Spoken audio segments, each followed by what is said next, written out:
What's up everyone, Lion Roar here, and believe it or not, it's that time already where we just got a new clan in Bloodline Heroes of Lithis.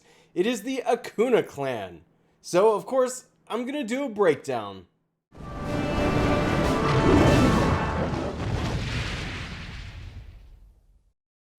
But first, download Dungeon Hunter 6, a mobile free-to-play action RPG game where you play as a bounty hunter in a stunning dark fantasy open world. Play as a mage, warrior, assassin, monk, or zephyr. Customize your own weapons and summon companions to aid you in battle. Use the link in the description to start playing now on iOS or Android, and see you hopefully soon. Alright, so a quick tip if you're like me and you were totally surprised to see the Choir Discordant clan event show up instead of the ACUNA one. Well, instead of clicking on the regular events tab at the top, click on the Twilight Awakening, and then you'll see the Phoenix Rising, and this is where you'll find the ACUNA clan event. Or maybe it was just me. Maybe everybody else found this the first time. I don't know.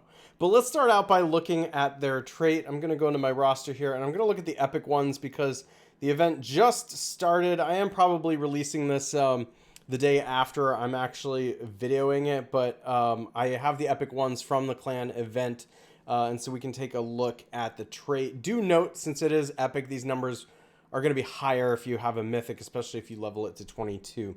It's called Harsh Rhyme, and it says when landing normal attacks on the enemy, there is a 10.3% chance or higher to prevent them from recovering Constitution in the next 3 seconds. And the target will become immune to the same effect in the next 7 seconds. This effect is not stackable. So it is really interesting to see a clan trait that is anti-healing. That's something that we've been looking for since Male Water and Sun came out. However, I don't think this is the trait we're looking for. What I would like to see is a little bit more powerful of a trait that limits healing across the board. It doesn't have to be anything too crazy, but just something that can help bring the massive amount of healing that's on the board under control. One that might be worth actually putting on at least one hero on each of your teams. That's what I'd like to see. I unfortunately don't think this is going to land with that. So now let's take a look at their actual skills. I'm going to click on the Renowned Champions tab. And then I'm going to compare and contrast them, talk about which one's better, the male or the female, what kind of traits you might want on them. First up, we have the male, and I like to go through these in a certain order as far as skills go, because they impact the board in a particular order, usually the passive first, and then the active skill, and then the ultimate. So that's how I want to look at this, because that gives us our best idea of how these are going to be. They are mages, if it matters to you. They are finance district champions. The passive says ACUNA's Polar Blessing. This is for the male. Once per 9 seconds, casts Icy Ward upon the weakest allied champion, including himself, for 3 seconds, reducing the protected ally's damage taken from ultimate attacks by 35%, and recovering Constitution by 5% of the max Constitution per second, which, if it's for 3 seconds, is 15% of Constitution. That could be a good amount of healing. Icy Ward cannot be removed. If it is cast when the caster is in Ice Phoenix form, they recover a total of 150 energy. So, with all the heroes coming out recently, this isn't the strongest passive I've ever seen, but it's certainly not the weakest either. And, you know, being able to stay alive and not take so much ultimate damage is really important in a meta where a lot of times the ultimate damage is just... it just ends the match. Like the first time, once they start stringing together on a team, it's kind of like a domino effect. Once they string together, it's like the team that really got their ults to go off first tends to win. Remember, we are now in the Bulko meta, and that has caused some trait shifting around too, but it is still the first team that gets the ultimate off tends to be the one that wins. All right, so being able to be protected from that is still important. Frosty Cage is the active skill. Creates an ice zone in the current enemy target's direction lasting for 5 seconds. Enemies within the zone take damage equal to 150% of the caster's strength per second, with the healing effect they receive reduced by 60%. So there's some healing reduction as well, and I think this effect is better than what we get with the clan trait, by the way. If the enemy stays within the zone for more than 3 seconds, they will be frozen for 2 seconds, which which I assume is a stun, another type of stun. We have all kinds of stun effects like this. Ignoring controlled immunity. Okay, that part's important there. Allies within the zone recover Constitution by 150% of the caster's strength. If the zone is created while the caster is in Ice Phoenix form, allies' chance to take critical hits is reduced by 30%. That's a pretty spicy active skill right there. There's a lot of text, obviously, in that. And this is the kind of active skill that's really good with those heroes that can kind of like bunch the whole enemy team up in one spot. I'm just thinking, like, I have a female Tide Raiser team that is just all around her synergy of like pulling heroes in, and then I've got like the male Alma and I've got the male Spider, and I like to try and bring in other heroes to that type of team. They're gonna bunch everybody up and just deal a ton of damage within a small space, and this guy's doing it, so he could certainly be on a team like that. And then we have the ultimate Arctic Domain. Transforms into an Ice Phoenix, dealing damage to all enemies equal to 650% of the caster's strength, inflicting Arctic Domain upon the entire battlefield for 7 seconds. And 7 seconds is an eternity in this game. And it's not often we get these AoE heroes that hit everybody. We've only actually had a couple in this game, and when they were released respective to their metas, they were all very good. They have kind of fallen out of favor, at least in the PvP realm, because the damage is not high enough per individual to really warrant it. But they are really good in some events where you get like the Guardian's Defense, just like waves of enemy heroes, something like that's going to be really good. So for this AoE effect to be really good, you need to be dealing a lot of damage. And I do kind of, in theory, like a team that has one AoE hero and then one or two that are really like more sniper or assassin types that are just, you know, everybody's been dealt a layer of damage. So you get them within range of just being one shot by another hero's ultimate that comes along. And then once you can kind of get the match in 5-4 in your favor, where you've killed one of their opponents, that's again where things can snowball or the domino effect starts for you to win. Okay, I haven't even read the second part of the special yet. During this period, enemies will be frozen for 2 seconds when they cast an active skill. Again, another stun, so they use the active skill and then they freeze. There is also a 15% chance for them to be frozen when they use normal attacks. This is a lot of stunning that's going on. I'm sorry, freezing. The freezing effect ignores controlled immunity. So that's really interesting. Okay, you know what? I'll tell you what. I am excited about this guy. I think that he has the potential to be very good. It really depends on, I think, how much damage he's ultimately going to dish out in his ultimate. So this 650% is a lot higher than we've seen with the other AoE heroes before. So we'll see if it's enough. I'm certainly interested in potentially testing him out. And as you could tell, based on all of the skills here, it's going to be really important to have Brutal on him. And also, because the ultimate is so powerful, you're probably going to want to put Pure Heart on this particular hero. So you got Brutal, you got Pure Heart. From there, I usually like, and I'm kind of giving some of my secrets away with the new Bulko meta traits here, but I still think you need to have something like Focused on these heroes, and it kind of depends on like maybe you want Agile if they're doing like individual attacks, if that matters based on their special, or Focus just to gain energy and get that ultimate off. But I like Focused on him as well, and then you know, whatever fits your fancy for that last one. A lot of times I like to put Honorable on or something like that. So there's a few traits, those are pretty standard, that you can put on him, are going to work really well. Let's take a look at the female and then we'll decide which one's better.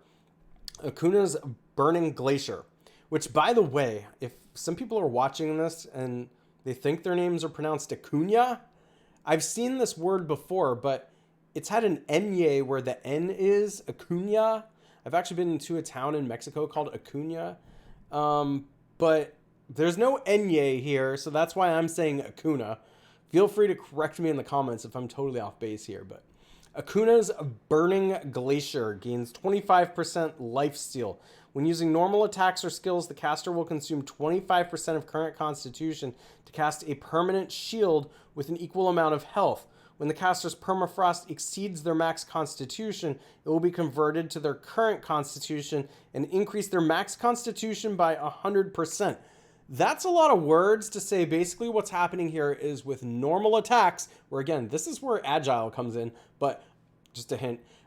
Whenever she's doing these normal attacks, she's losing her constitution but gaining this shield. And whenever the shield maxes out, basically what happens is it goes away, and then she gets this like max constitution of 100%. So she could be absolutely enormous if you're going to max out her constitution. This is really creating a situation already that you can probably tell the traits are going to be a lot different than the male.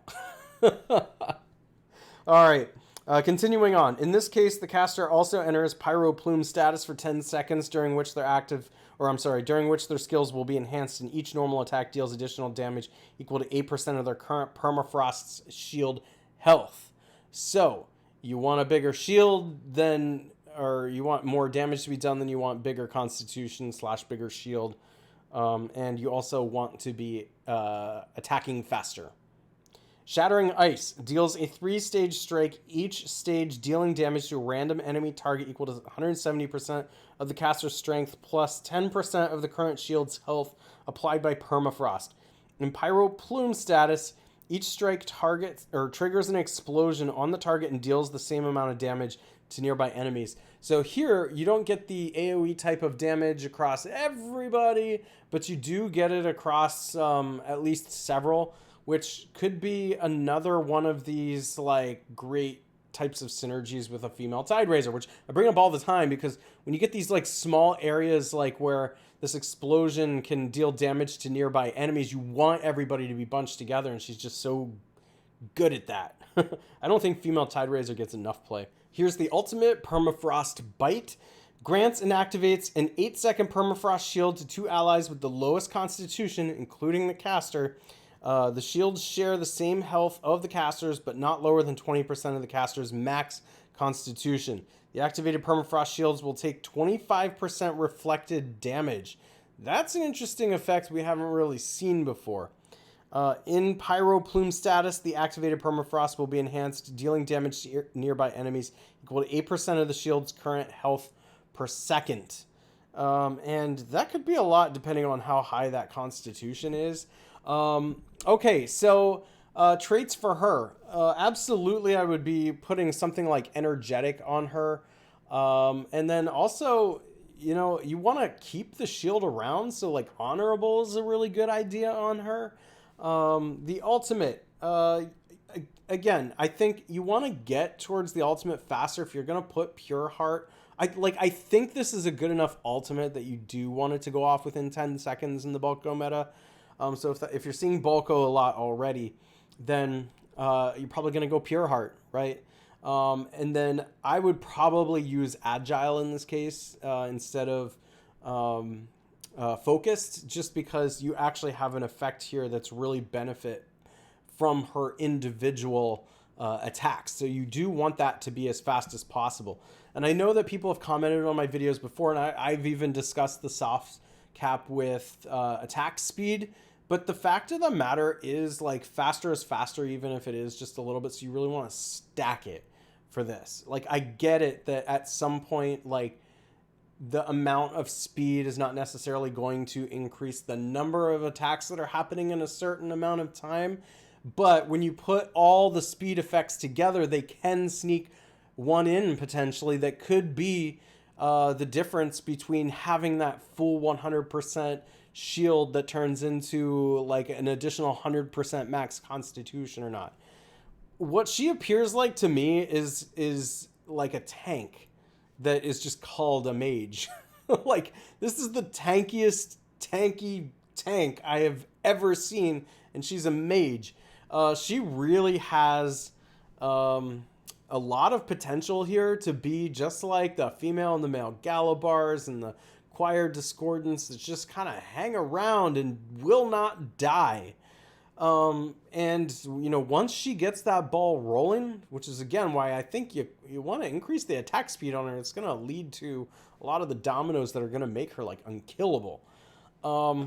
Yeah, she has the potential to be really strong and powerful like that. Here's my concern with her, and why I'm a little indeterminate about her at the moment, and that is that these heroes like the ones I just mentioned, except for maybe female Galabar, they can be really hard to kill. I'm sure we've all had those matches where, you know, we were equal power level, maybe a little underrated or whatever, but we're like, we can totally win this. And then it's just like the female Discordant won't die, or the male Galabar just will not die. Like, you just cannot kill him. And female Galabar does that too, but she's got other uses. Like, she's more useful. But like, here's the thing. Those don't necessarily always help you to like win the match. Except on defense. Like, of course, if you have this set up on defense and you're going around Valley of Conquerors or Gold Conquest or something like that, and somebody attacks you, like, you might just win on time. But I don't think that winning on time is the best thing you can be doing in this game.